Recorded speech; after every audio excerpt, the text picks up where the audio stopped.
네, 안녕하세요. 오늘 유동화 상품이란 무엇인가에 대해서 한번 알아보려고 해요. 금융상품 중에서 이제 유동화라는 얘기를 많이 들어보실 텐데, 어, 사실 이게 뭐 언뜻 들어서는 이게 쉽지가 않죠. 이게 무슨 말인지, 유동화라는 게 뭘 유동화했다라는 건지. 그래서 좀 약간 예시를 들어보면서 설명하면 좀 이해하기가 쉬울 것 같은데요. 우리가 부페를 예시로 들면 좋을 것 같아요. 예를 들어서 우리가 신라 호텔이 있고 하얏트 호텔이 있고 또 어떤 뭐 좋은 호텔이 뭐가 있을까요? 메리어트 호텔이 있다고 치죠. 이런 호텔들이 각자 다른 그 뷔페를 운영하고 있어요. 신라 호텔에 가면은 뷔페 메뉴가 A, B, C, D 이런 식으로 해서 종류들이 이렇게 있고요. 그 다음에 하얏트 이거 종류는 하나예요. 뷔페의 종류는 하나인데 뷔페에 나오는 음식이 이렇다는 거예요. 하얏트에 가면은 예를 들어 가나 다라 이런 식으로 있을 수 있고 메리어트를 가면은 1, 2, 3, 4 이런 식의 음식의 종류가 나오는 뷔페가 있다라고 생각을 할게요. 그래서 원래는 이 신라 호텔에서는 이 뷔페에 음식이 이렇게 나오는 걸로 해서 이걸로 신라 호텔 뷔페입니다. 신라 호텔 뷔페입니다. 해서 이걸 10만 원을 받았어요. 하얏트도 마찬가지겠죠? 하얏트도 요거에 대해서 하얏트 뷔페 9만 원. 메리어트 지금 뭐 하얏트나 뭐 메리어트, 신라 어느 한쪽이 좋다라는 건 아니고요. 예시를 드는 거예요. 같으면은 헷갈리니까 메리어트는 12만 원 이런 식으로 예를 들었어요. 그래서 이제 이렇게 해서 이제 부페를 팔았는데 그러면 아무 이제 문제가 없잖아요. 문제가 없었는데 어느 날 그 생각이 든 거예요. 이 A, B, C, D라는 게 사실 사람들이 가장 선호하고 가장 비싼 음식이라고 예를 한번 들어볼게요. 예를 들어 A는 랍스터고 B는 스테이크고 C는 뭐 이런 식으로 이제 가다 보면은 이게 Z까지 있다라고 치면은 Z는 뭐 사람들 제일 안 먹는 거 막 잔치국수 뭐 김밥 이렇게 되겠죠. 그러면은 아무래도 사람들이 여기서 처음 온 사람들이 ABC부터 먹을 거잖아요. ABC부터 먹을 거고 뒷부분은 좀 남을 거고. 근데 이제 요렇게 해서 밥을 주다 보니까 결국 뒷부분은 남아요. 남아서 이걸 버리게 되는 거예요. 그 이게 사람들이 생각을 한 거예요. 어떻게 하면은 이거를 좀 더 효율적으로 운영을 할 수 있을까? 그래서 이제 생각을 하다가 이렇게 하면 되겠다. 이거 입장 순서를 정하자. 입장 순서. 그래서 기존에 원래 오던 사람들 있잖아요. 원래 이렇게 돈을 많이 내고 먹으려던 사람에게는 10만 원까지는 아니지만 뭐 조금 더 약한 가격에 한 뭐 8만 원. 그래서 이거를 우선 입장을 시켜요. 그래서 이 8만 원을 가진 사람이 먼저 먹어요. 먼저 먹으면 어떻게 되겠죠? 웬만하면은 이 윗부분에 요만큼을 먼저 먹고 가겠죠? 이게 티켓 뭐 A라고 하죠. 이것도 A 이렇게 동그라미. 그러면은 이 사람들이 한 90분의 시간을 쓴다면은 이 사람들이 나갔어요. 그 다음에 2만 원 주고 아니 3만 원 주고 다음 사람이 오게 하는 거예요. 그럼 그 사람들은 뭐 ABC를 못 먹었겠죠. 하지만 그래도 그 밑에 있는 음식들을 먹을 수 있겠죠. 이걸 파는 걸 티켓 B라고 해요. 그랬더니 어떻게 됐죠? 총 수익 금액이 11만 원으로 수익 금액이 늘어났네요. 이게 뭐냐? 티켓 A를 선순위 채권, 티켓 B를 후순위 채권이라 그래요.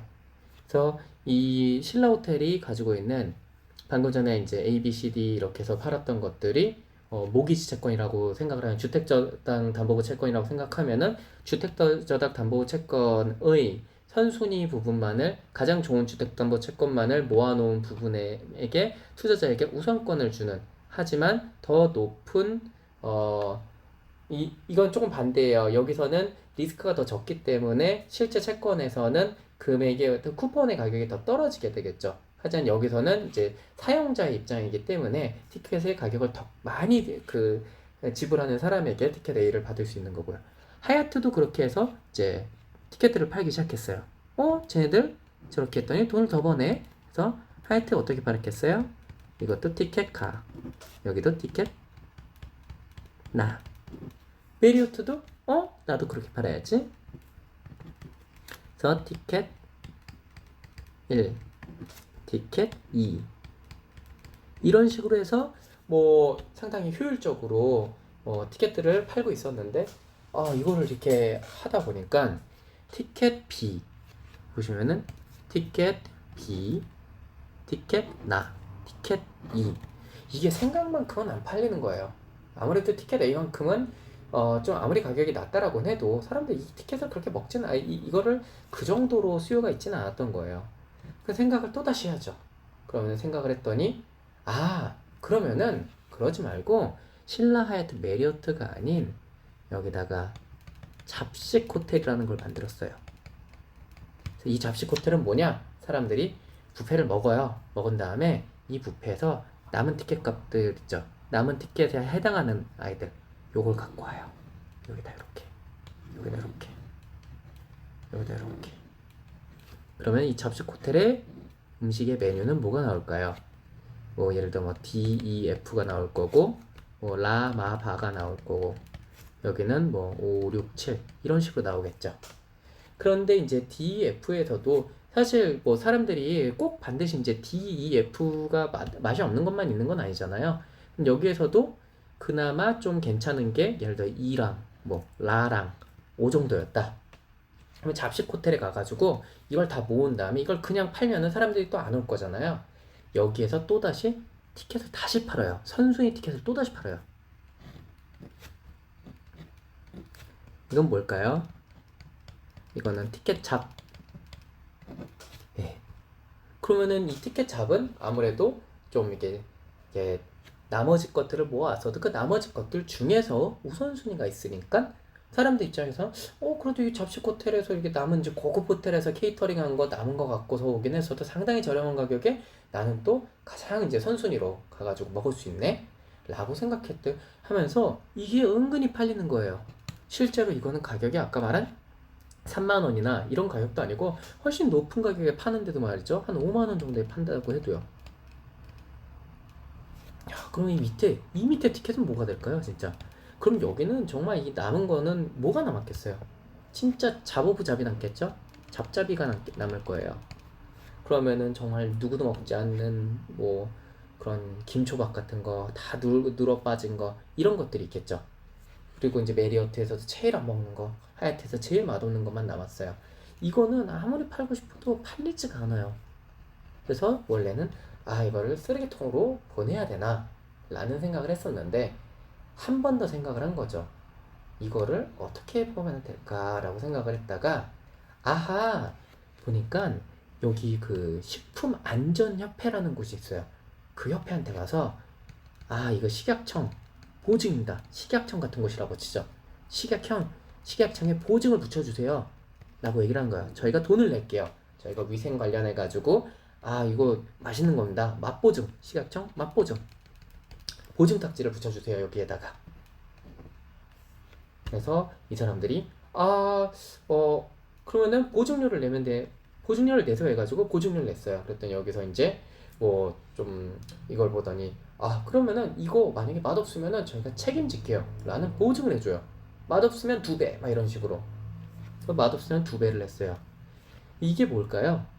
잡식 호텔로 들어가가지고 MBS에 기존에 있었던 이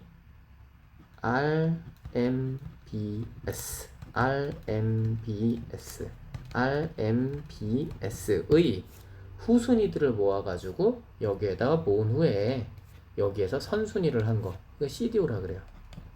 Collateralized Debt Obligation이라 그러거든요. 그래서 이제 이 Debt Obligation에 또다시 이것들의 또 잡식 호텔이 하나만 있었던 게 아니죠. 잡식 호텔 1이 있고 2가 있는데 이걸 또다시 모아요. 그러면 그거를 CDO 스퀘어라고 하고요. 그 CDO에서도 후순위가 나오잖아요. 이 후순위는 사실상 먹을 수가 있을까요? 먹기 힘듦에도 불구하고 식약청에서 보증을 해줘요. 이게 AI의 개런티였어요. AI 아니면 뭐 프레디맥 이런 곳의 보증이었죠. 그러면 이게 보증까지 줬으니까 사람들이 그래도 이게 보증이면 괜찮겠지라고 생각을 하면서도 여기에 가는 사람들은 그래도 좀 이게 괜찮은가 싶은 거예요. 그랬더니 안 되겠다. 미슐랭 가이드가 나왔어요. 그래서 미슐랭 가이드가 원래는 이 신라 호텔의 티켓 A한테 미슐랭 가이드 별이 몇 개였을까요? 당연히 5개겠죠. 3개. 3개겠죠. 하얏트 호텔의 R&B에서 티켓 가. 당연히 스타 3개. 메리어트의 티켓 1번. 당연히 스타 3개입니다. 3스타인데 요렇게 남은 잡스러운 것들을 모아가지고 잡식 호텔에서 잡스러운 티켓 말고 그 밑에 있는 잡잡 티켓이었는데 이런 어디에서 보증 수표를 붙여줬더니 여기에서 그럼 미슐랭 가이드에서 별표를 몇 개 줬을까요? 네, 만점을 줬어요. 별표 3개. 이게 뭘까요? 무디스 트리플 A라고 그러죠. S&P 트리플 A. 이런 식으로 해서 이러한 티켓들이 불티나게 팔렸어요. 음식을 만든 사람들은 셰프 입장에서 어떻게 됐을까요? 음식이라는 거 하나하나를 보죠. 지금 음식이라는 신라 호텔의 A라는 음식, 하얏트의 나라는 음식, 메리어트의 4번이라는 음식, 2번이라는 음식, 그 어떤 음식도 바뀐 적은 없어요. 하지만 최초에 신라 호텔에서 신라 호텔 뷔페만으로 10만원 이거 다 만들어서 10만원 벌다가 이 전체 상품, 이 전체의 그 뷔페라는 인더스트리에서 돈이 얼마나 더 뻥튀기가 되어서 창출됐는지 보면은 원래 10만원이었던 게 이거 8만원, 이거 3만원에 팔면서 만원이 더 추가가 됐죠. 근데 이게 원래 3만원이어야 되는데 그럼 만원만 추가돼야 되는데 아니죠. 3만원짜리 일로 갖고 와서 또다시 5만원으로 부풀었죠. 이때도 팔았을 거 아니야 근데. 그리고 이거를 또 여러 개로 나눠서 팔았다 그랬죠. 그래서 이게 원래대로 하면은 하나의 티켓만 팔아서 나머지는 놔뒀었던 그러한 상품이 파생을 타서 이런 식의 커다란 금융상품이 되는 거였어요. 그래서 이 기초상품 신라 호텔의 A 이거를 모기지라 그래요. 주택담보대출.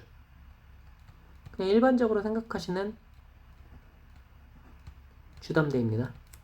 모아놓은 거를 RMBS, RMBS에서 선순위, RMBS에서 후순위, 후순위를 모은 다음에 이거를 잡식으로 모아놔요. 그 다음에 Collateralized Debt Obligation을 만들어서 거기에다가 Subordination을 만든 후에 후순위를 만든 다음에 거기다 보증을 붙여가지고 그 보증에 대해서 레이팅을 트리플 A로 받았어요.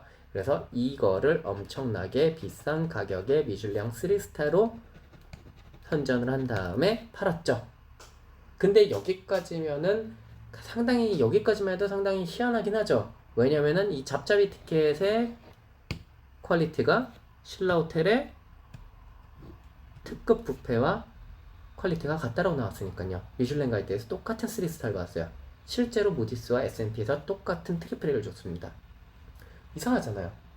그렇긴 해도 여기까지는 어느 정도까지는 이 정도까지인가 라면서도 더 가진 않겠지라고 생각했는데 실제로는 더 갔습니다. 실제로는 이렇게 해서 신라 호텔, 하얏트 호텔, 메리어트가 잘 되니까 어떻게 했느냐? 드디어 호텔이 아닙니다. 호텔이 아니고요. 어디 뭐 제주 여관 아니면 뭐 강원 모텔 뭐 아니면 뭐 경기인 이런 굉장히 호텔 자체의 퀄리티가 원래 좋지 않은 호텔 뷔페의 퀄리티가 원래도 좋지 않은 곳에서도 이런 식으로 티켓을 팔기 시작했어요. 그래서 제주 여관에서는 원래도 랍스터가 없어요. 원래도 음식의 퀄리티가 좋지가 않은데 그 제주 여관에서의 파는 음식이 좋지 않은 음식들 중에서 안 좋은 음식들만을 사람들이 먹고 남은 음식을 모아가지고 다시 여관 하는 곳에다가 판매를 한 다음에 그 여관에서 그러면은 잡잡이가 이렇게 나오겠죠. 이렇게. 이 여관에서 이 잡잡이를 파는 게 아니고 이 잡잡이 중에서 또다시 먼저 들어온 사람에게 티켓을 나눠주고 이거를 미슐랭 3스타를 받고 뒤에 들어온 사람조차도 티켓을 파는데 여기다가 마슐랭이라는 식약청에서 식약청 보증을 붙인 다음에 이것도 미슐랭에서 여관에서 파는 잡잡의 가장 안 좋은 음식임에도 불구하고 어느 이런 곳에서 이 기관에서 맛보증을 해줬다 그래서 미슐랭에서 트리플 A를 줍니다. 네. 이게 뭡니까? CDO 스퀘어고 이게 바로 금융위기의 근본 원인이었습니다.